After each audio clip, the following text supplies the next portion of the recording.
everyone, it's Hayden with TechSalt. Today we got some special news from Apple about some hardware and software that we've been expecting. Most importantly, we heard about 3 new iPhones. The first iPhone that we heard about was the iPhone 8. Well, there's the 8 Plus as well, so we're going to count that as 2 different models. Now the iPhone 8 is looking a lot like the iPhone 7. And the Plus model obviously is looking pretty similar as well. The main visual differences that we're seeing are glass back as well as the glass front. Now it's going to look a little bit shinier and glossier, which I really like the look of. The glass is supposed to be pretty durable. I'm thinking it's maybe going to be Apple Watch durable, which would be nice. Probably not going to see as much cracking and breakage like we did maybe with the iPhone 4 and 4S. Visually, also, we're going to see a different lineup of colors. It's just going to be space gray, which looks kind of like the current black color anyway, silver, and gold. Now, we're going to see some adjustments to lighting that we can make in real time on the camera app that will help us take more portrait quality photos on the iPhone, both on the front camera, the selfie camera, and the regular old back camera. I think the most crucial update to the phone will be the processor. The A11 chip is going to be in this phone. It's 50% faster, I want to say, on average than the previous chip. There's certain things that it does maybe 70% faster, others that it does 30 or 50, but it should show pretty great improvements. 4.7-inch screen. The introductory model is going to have 64 gigabytes of onboard storage. This will start at $699. That's up $50 from last year's base. However, the base last year was 16 gigabytes and it was at $649. So really, I think you're actually kind of coming out ahead should you normally choose to get the 64 gigabyte model or that middle storage model anyway. And then it'll be $850 for the 256 gigabyte model. So that will be really cool. That's, I think, probably the most storage we've ever seen in a base iPhone, so to speak. Now the 8 Plus is going to have the same storage options, 64 gigabytes and 256. Going to come in the same colors, everything like that. The Plus model will be more expensive as usual. It'll start at $799, so $800. That's for the 64 gigabyte model, and then $949 for the 256 gigabyte model. That's about it for the iPhone 8 and 8 Plus. They're going to be really fun to look at. The pre-orders start on the 15th, so that's this Friday at, I want to say, 12 a.m. Pacific time, so that's 3 a.m. Eastern. And the phone availability should be starting September 22nd, so that's the following Friday. So it is going to be called the iPhone 10, Apple announced today. It's written out as iPhone X. I still think that's why 10, because it's the 10th anniversary of the iPhone. So the first iPhone was released about 10 years ago. So instead of, the iPhone 9 or the iPhone Pro or the iPhone Edition or something like that, Apple chose to go with 10, which it kind of adds this mystique to the phone overall, and it's cool. Now we're going to see a glass back on this phone as well, like with the 8 and 8 Plus. This phone, like the iPhone 8 and 8 Plus, the iPhone 8 and 8 Plus will have an aluminum band, kind of a bumper area around the entire phone, the edge, the frame. But the iPhone 10 will have a stainless steel one like you would see on the upper level of the Apple Watches, which I think is a very impressive looking feature. It's all a little bit shiny and glossy, and I think that's an attractive thing to hold in your hands. Now this is going to have a 5.8 inch, what they're calling a Super Retina display. So now we've been calling the Apple's 5K displays the Retina display for quite a while, and those are incredible. They're really good. They've powered the past couple of iPhones, but this is going to have OLED technology. It's going to have a 2436 by 1125 pixel resolution, which is extremely dense. I want to say it was a 485 or 458 ppi PPI, which is really high. It's the highest it's ever been on an iPhone, obviously, thus far. Now, the coolest part of that display is going to be the notch that's cut out from the top.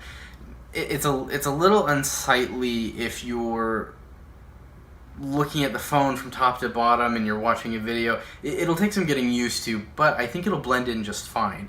It'll be black. There's going to be no white fronts for these phones. By the way, they just will be coming in black and white, a kind of metallic black and a slightly metallic white. Don't know what exactly that's going to look like in person, but I think it'll be really cool. I'm going to go for the black myself. I always go for the black iPhone. But this notch at the top of the screen houses what's called the True Depth camera system. Now, it's not just one camera or a sensor.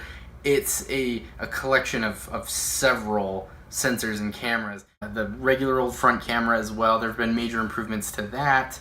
And we should be able to take pretty much back camera quality selfies in the near future with this phone. And then a dot projector. I think the dot projector is probably the most interesting thing to me. If you've ever seen motion capture from, I don't know, Lord of the Rings or some type of CG movie where CGI is being used, it's essentially a way to detect motion. It's a motion capture technique that you would normally see with physical, like little cotton balls or something like that.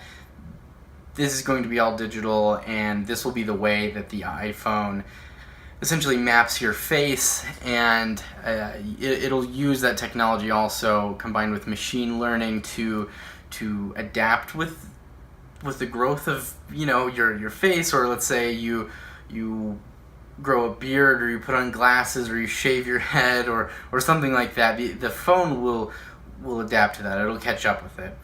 Now, Face ID is going to completely replace Touch ID on the iPhone X. Don't be scared of that. You'll be able to securely do everything as you always have, but I think you'll be able to do it just a little bit quicker. Some are already complaining, I don't want to have to look at my phone every time I do something that would require Touch ID. For example, paying for groceries at the grocery store with your phone, and having to look down at the terminal or something like that. You shouldn't have to do that. The idea with Apple Pay, for example, with Touch ID, is first you would look at the phone to validate or to authenticate the Face ID, and then you would hold it up to the terminal to pay. It should go quite seamlessly, but as always, there are some hiccups or maybe at the very least a learning curve that everyone has to adjust with. For unlocking the phone, that's another tricky one. It won't be able to unlock the phone if your eyes aren't open, if you're looking away from the phone. So if you're looking off and you hold your phone up here, it will not unlock. But as soon as you turn to the phone, it will unlock. Then you're able to go to your home screen and do everything as you would there. The coolest thing I think about processing Face ID is that it will be on a completely secure chip on the phone, a neural engine, if you will. Everything will happen on board. Nothing gets sent to any Apple server or anything like that. So your face stays on your phone, and only you can do anything with that. Twins. I was wondering about twins actually, if a twin would be able to unlock their twin's phone. That doesn't seem to be the case. I'm sure we're gonna have some fun trying to trick it. Two more things. One, wireless charging. So we got news that wireless charging will be coming to the iPhone 8, iPhone 8 Plus, and the iPhone X. Apple will have their own, cool proprietary mat with air power is what they're calling it, that will be able to charge multiple devices at a time. That should be really fun, but that won't be coming out till next year. Until then, we can just use regular old QI, standard wireless charging pads. You can pick these up at just about anywhere. I'm gonna go to IKEA and probably get a dozen of them and start slapping them everywhere that I can, so I can just charge my phone wherever I'd like. The price. They're going to be pretty expensive, but not that much more expensive than the 8 Plus. The price is going to start at $1,000, $999 to be exact, for the 64 gigabyte model, which, given the technology and what we're getting, I don't think it's that big of a deal. For most people, especially with the Plus models, if you're leasing your phone, you're going to see maybe a $4 or $5, rise in your monthly payment. I think that's fine. I don't have much issue with it. There will also be a 256 gigabyte storage model that will cost, I want to say it was $1,149, so that's up $150.